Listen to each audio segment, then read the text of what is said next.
Militer Rusia mempublikasikan rekaman detik-detik drone lancet mengeliminir MLRS Grad Ukraina 16 November.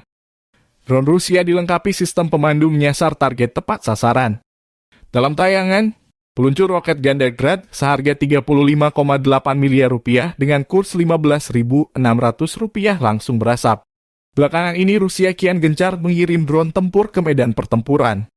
Pesawat tanpa awak Kremlin menyasar artileri berat militer Ukraina, termasuk peluncur roket ganda hingga meriam howitzer Ukraina. Berikut spesifikasi MLRS Grad yang baru saja dieliminir Rusia. MLRS Grad peluncur roket ganda buatan Soviet yang paling laris. Grad melejit selama Perang Panjang Soviet di Afghanistan. Juga dipakai Rusia di Perang Chechnya 1990-an. Sistem ini pertama kali digunakan sekitar tahun 1963 dan terus dipakai hingga kini karena akurasi dan efeknya ke pertahanan musuh. Grad terdiri dari peluncur 40 peluru pada sasis truk 6x6. MLRS ini menembakkan roket 122 mm. Juga ada varian dengan 36 peluru pada sasis truk yang dikenal sebagai BM-21B. Jangkauan maksimum roket adalah 21 km.